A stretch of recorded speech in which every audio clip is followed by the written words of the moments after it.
1600년 둘로 갈라져 혼란을 겪던 일본은 세키가와라 전투를 계기로 결정적인 전환점을 맞이합니다. 이 전투의 승자 도쿠가와 이에야스는 에도의 막부를 열며 일본 열도를 하나의 정치 질서 아래 편입시킵니다. 길었던 전란의 시대를 끝내고 안정된 통치를 목표로 했던 도쿠가와 정권은 평화를 기반으로 한 내정 강화에 힘을 쏟습니다. 신토를 근간으로 한 일본 사회에 유교적 질서를 적극적으로 도입하고 조선통신사 파견을 요청하는 등 외교와 이념 양면에서 장기 집권을 위한 제도적 기반을 구축해 나갑니다. 그 과정에서 막부가 특히 경계했던 존재는 지방의 다이묘들이었습니다. 이들을 통제하기 위한 여러 안보 원칙 가운데 하나가 바로 입철포 출려라 불리는 정책이었습니다. 에도로 유입되는 총기는 철저히 차단하고 다이묘의 처와 자녀는 외부로 나가는 것을 통제한다는 뜻입니다. 당시 각번의 다이묘들은 처자식을 에도에 거주하게 함으로써 사실상 인지를 제공한 상태였습니다. 따라서 여성이 에도를 떠나 성 밖으로 이동하는 행위는 단순한 외출이 아니라 반란의 징후로 해석될 수 있는 극히 민감한 사항이었습니다. 이와 같은 정치적 긴장 속에서 에도 막부의 통제는 점차 확대되었고 그 결과 여성의 이동 자체가 사회 전반에 강하게 억압되는 구조가 형성됩니다. 이는 특정 계층에 국한된 문제가 아니라 에도 시대 여성 전반의 삶과 이동을 규제한 보이지 않는 제약이었습니다. 반면 남성들이 비교적 수월하게 통행증을 발급받을 수 있었던 것과는 달리 여성은 막부 관청이 발행한 온나 테가다를 소지해야만 관소를 통과할 수 있었습니다. 이처럼 삼엄한 감시체제 아래에서도 여인들은 여행을 꿈꿨습니다. 가사와 육아, 엄격한 가부장제에 묶여있던 그녀들에게 여행은 단순한 이동이 아니라 잠시나마 일상과 역할에서 벗어나는 희귀한 자유의 시간이었습니다. 그 자유를 가능하게 했던 통로가 바로 신앙이었습니다. 남자들이 신앙과 코라고 불리는 신앙 공동체를 통해 통행증을 발급받았듯 여성들 또한 이 구조를 영리하게 활용합니다. 그렇다면 에도 시대의 여성들은 어떤 방식을 통해 합법적인 여행을 떠날 수 있었을까요? 에도 서민들 사이에는 7명의 복신을 순례하는 칠복신 신앙이 대유행이었습니다. 그중 유일한 여신인 벤자이테는 음악과 예술 그리고 재물을 관장하는 신으로 여인들에게는 선망의 대상 그 자체였습니다. 사실 이 신의 고향은 먼 인도입니다. 힌두교의 성스러운 강을 상징하는 여신 사라스바티는 불교와 함께 일본으로 건너오며 벤자이라는 이름으로 불렸습니다.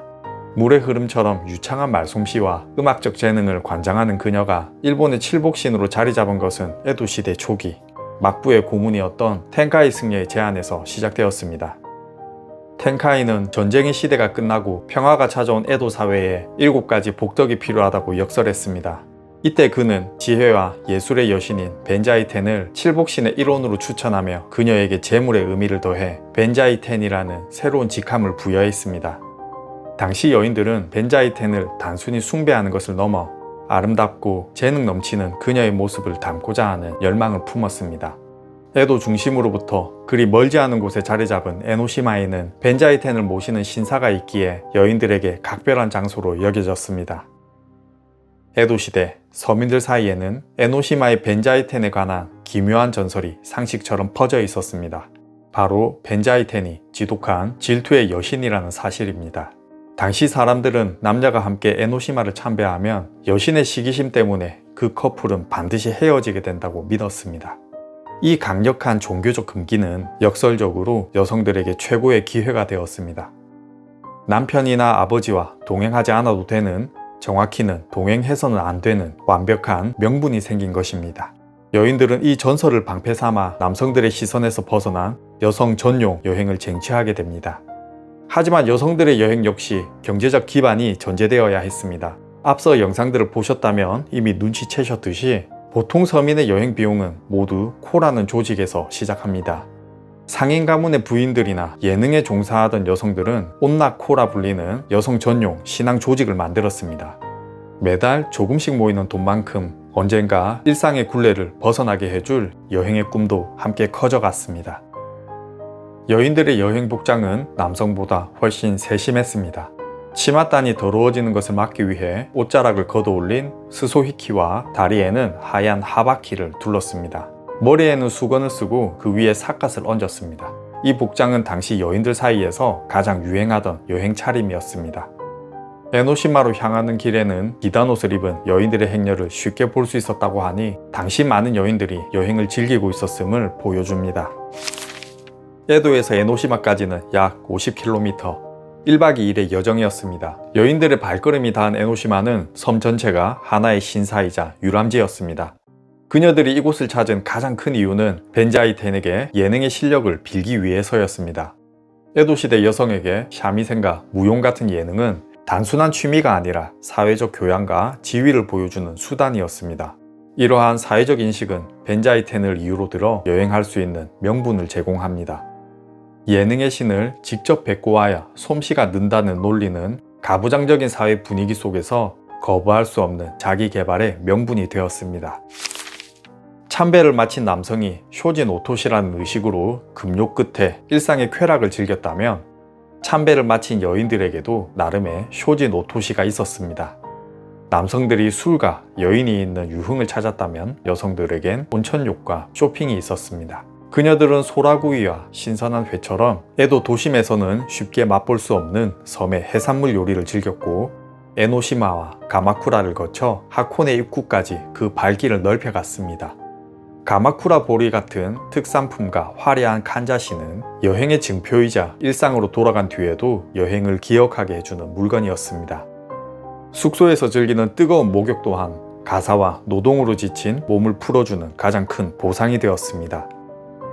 신앙여행과 관광을 겸한 문화의 발생은 신사에서 사온 부적과 기념품에도 나름의 의미를 부여했습니다. 에노시마에 참배를 다녀온 여성들은 이 기념품들이 가정의 평안과 여인들의 재능을 지켜준다고 말하며 여성 여행과 쇼핑의 정당성을 주장했습니다. 여행을 마치고 돌아온 여인들의 표정은 출발 전과 달랐습니다. 다시 가부장적인 일상으로 돌아가야 했지만 그녀들의 기억 속에는 에노시마의 바다와 벤자이텐의 은총, 그리고 지인들과 나눈 자유의 시간이 남아 있었습니다. 여성들만 에노시마 여행을 할 수 있었던 것은 막부가 허용한 종교적 틈새를 여인들이 지혜롭게 이용한 결과였습니다.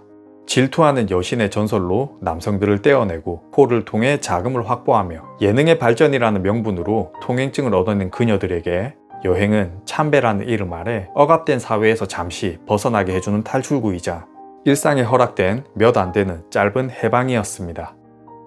그녀들이 닦아놓은 에노시마와 가마쿠라의 길은 현대 일본 관광 문화의 토대가 되었고 옛 여성들이 길 위에서 얻었던 자유의 기억은 오늘날 과거의 여성 문화를 느끼게 해주며 우리들이 떠날 여행을 더욱 풍성하게 만들어줍니다. 오늘 에도시대 여자들의 여행 이야기 어떠셨나요? 다음 시간에도 더 흥미로운 여행 이야기로 돌아오겠습니다.